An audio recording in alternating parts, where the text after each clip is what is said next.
Science and education world में आपका स्वागत है दोस्तों आज मैं आपको बताने वाला हूं कि जो preparation of phenol by Dow's process होती है उसका मैकेनिज्म क्या है।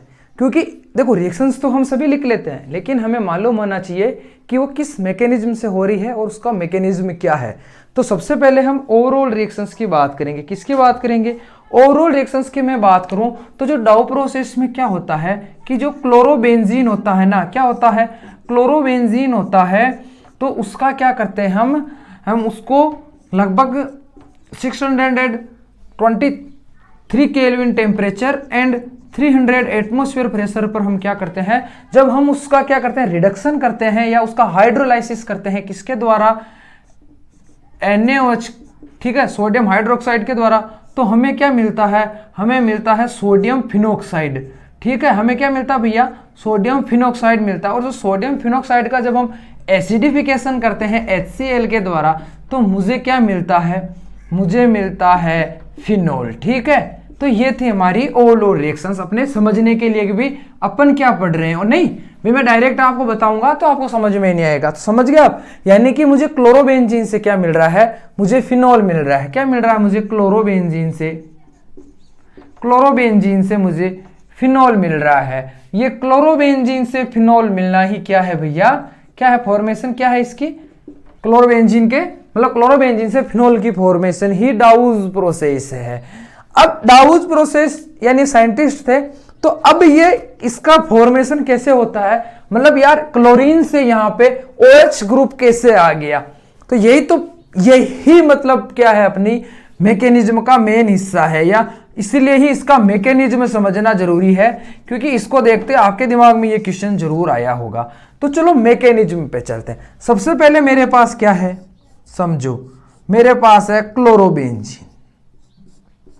अब मैं जब इस क्लोरोबेंजीन की रिएक्शंस किससे करवाऊंगा, देखो कंडीशन ये मैंने आपको यहां लिख दी, मैं यहां नहीं लिखूंगा। ठीक है, जब मैं इसकी रिएक्शंस किससे करवाऊंगा?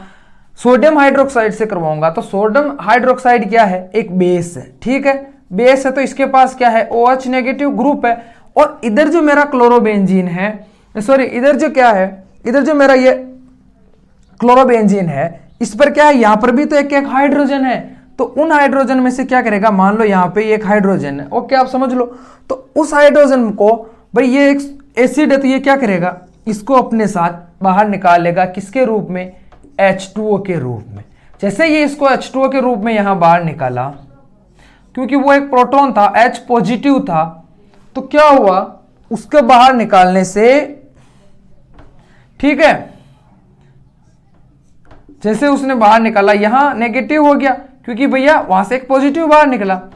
तो अब उससे क्या होगा, ये थोड़ी डिस्टर्ब होगी तो क्या होगा, ये क्लोरीन क्या करेगा, ये क्लोरीन ऐसा करेगा कि अपने जो इलेक्ट्रॉन है वो इसको दे देगा। ठीक है, तो जैसे ही इसने अपने इलेक्ट्रॉन इसको दिए, मतलब ये वाले, समझ रहे हो? तो यहां पर भी क्या आ गया, ये लो,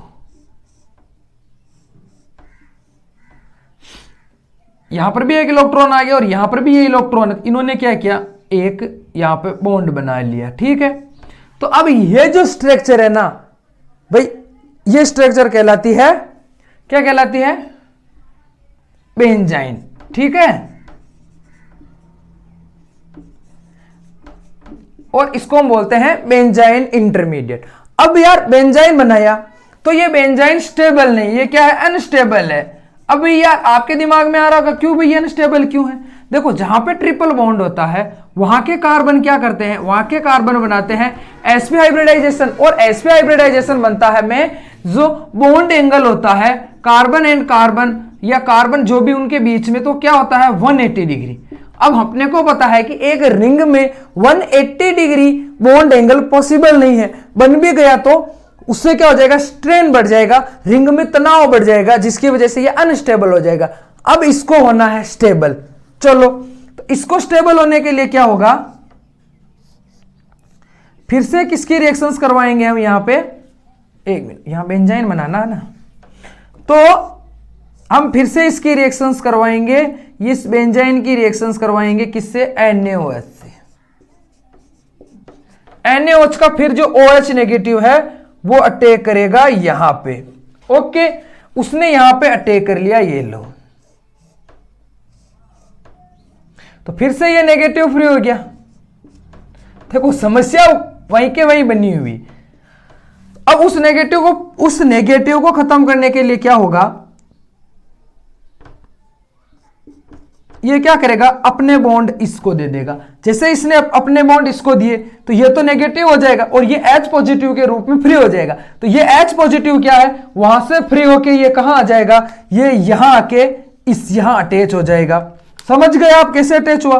तो ये लो, ये मेरा बन गया O नेगेटिव, ठीक है।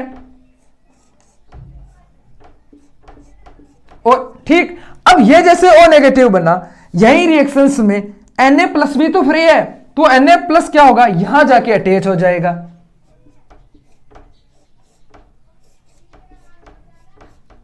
ये ONA। अब एक चीज आप समझना, बहुत अच्छी तरीके से समझना, ये तो था फिनॉक्साइड और इसको बोलेंगे सोडियम फिनॉक्साइड। अब मैं सोडियम फिनॉक्साइड का क्या कराऊंगा, HCl से क्या कराऊंगा, एसिडिफिकेशन। तो ये जिसका H पॉजिटिव है वो तो जाके इस O से अटैच होगा और इस Na से ये Cl जाके अटैच होगा। यानी ये मेरा क्यों होगा, क्योंकि ये तो Na+ और ये Na, ठीक है। समझ गए, ये भी तो H पॉजिटिव और Cl- में टूटेगा।